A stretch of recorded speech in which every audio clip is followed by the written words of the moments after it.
ولی کے پہچاننے کے لیے کرامت شرط نہیں ہے، کرامت ایک ذریعہ ہے، ضروری نہیں ہے۔ کتنے اولیاء ہیں جن کی کرامات ہمارے تک نہیں پہنچی لیکن وہ اللہ کے ولی ہیں۔ سب سے بڑے ولی اس امت کے صحابہ تھے، ان میں سے کتنے کی کرامات ہمارے پاس پہنچی ہیں لیکن ہم انہیں اللہ کا ولی مانتے ہیں۔ تو یہ کوئی شرط نہیں ہے، شرط ایمان اور تقوی ہے، اور باقی احادیث میں مختلف ان کی علامتیں بتائی گئی ہیں۔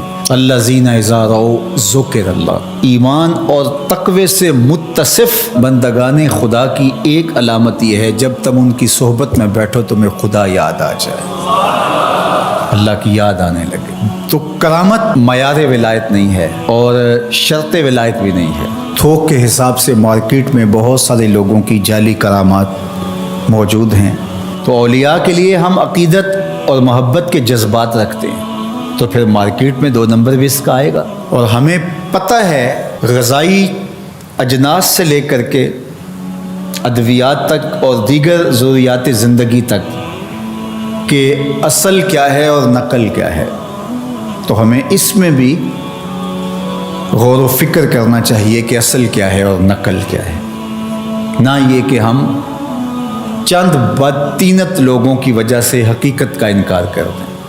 تو آج بھی کچھ لوگ ہیں جو کہتے ہیں جی چھوڑو ہم نہیں مانتے کرامتوں شرامتوں کو، اس طرح کے لفظ بولتے ہیں، جبکہ کرامت کا من حیث الکرامت انکار کفر ہے۔ اگر کوئی کہے میں کرامت کو ہی نہیں مانتا تو یہ کفر ہے۔ وہ کرامتیں جن کا بیان قرآن مجید میں موجود ہے، جس طرح آصف بن برخیہ کا تخت بلقیس لانا، حضرت مریم سلام اللہ علیہا کے حجرے میں بے موسم پھلوں کا آنا، اصحاب کہف کا 300 سے زائد سال کا عرصہ سوئے رہنا کھائے پیے بغیر، اور رب ان کی کروٹیں بھی بدلتا رہا، یہ قرآن میں مذکور ہے۔ تو اس کا انکار بھی کفر ہے، قرآن کا انکار لازم آتا ہے۔ اگر کسی کرامت کا بیان حدیث متواتر میں ہو تو اس کا انکار بھی کفر ہے، لیکن ایسی کوئی کرامت نہیں جس کا ذکر حدیث متواتر میں ہو۔ البتہ احادیث مشہورہ اور احادیث احاد میں کرامات کا بیان موجود ہے، تو ان کا انکار بھی گمراہی ہے۔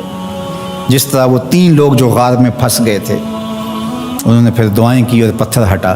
جریج کا واقعہ موجود ہے، صحابہ کی کرامات موجود ہیں، حضرت عمر کے رکے سے دریائے نیل کا چلنا، اس طرح جو مسلمہ بزرگ ہیں ان کی کرامات کا انکار کرنا محرومی ہے۔ لیکن یہ بات بھی ذہن میں رکھے کہ کرامت اللہ کی طرف سے بندے کو دی جانے والی ایک عزت ہے، لیکن ولی کی زندگی کا مقصود رضائے الہی کی طلب ہے، کرامتوں کی طلب نہیں۔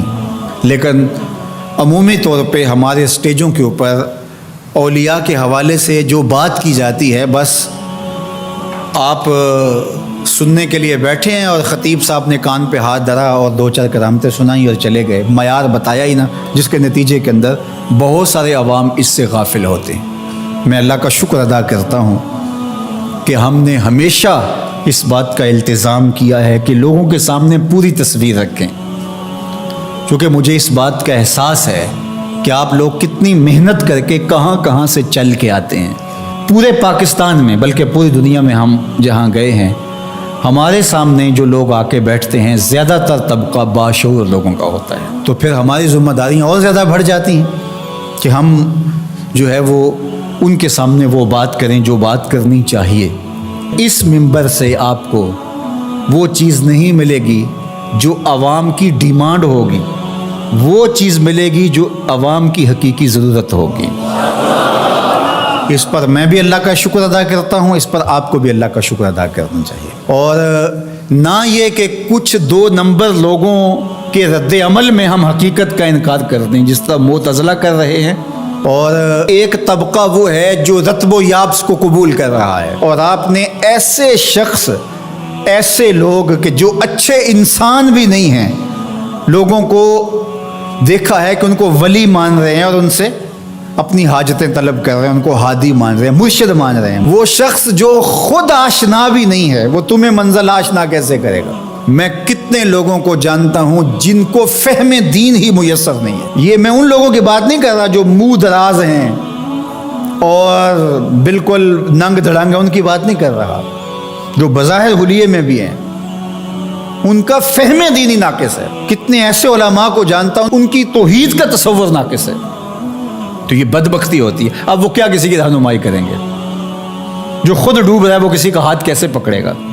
لیکن عوام ظاہر ہے ان کے گرد آئے اور ان کا کاروبار چمک رہا ہے، اور کرامتیں ہیں کہ تھوک کے حساب سے بنتی ہیں، اور پھر اس کی مارکیٹنگ کرنے والے بھی ہوتے ہیں، اور پھر اسی بنیاد پر ہی جو ہے وہ ان کا سارا سلسلہ چلتا ہے. اللہ کے ولی یہ نہیں چاہتے کہ ہماری کرامات ظاہر ہوں اور لوگ ہماری طرف لپکیں ہماری کرامت کی وجہ سے. یہ نہیں ہے. الکرامات حیض الرجال، جس طرح عورتیں ایام میں مخصوصہ کو چھپاتی ہیں، اللہ کے ولی بھی چھپاتے ہیں. وہ نہیں چاہتے کہ ہم اس حوالے سے جو ہے وہ پہچانے جائیں. باقی دور موجود کے اندر کسی صالح متقی شخص کی کوئی ایسی بات سامنے آئے تو شریعت کے میزان پہ پرکھا جائے. اگر وہ شریعت سے متصادم نہیں ہے تو مان لینے میں کوئی حرج نہیں ہے. لیکن اگر کسی کی سمجھ میں نہیں بھی آتا تو فرق نہیں پڑتا. لیکن کسی ولی سے کوئی دشمنی نہ رکھے.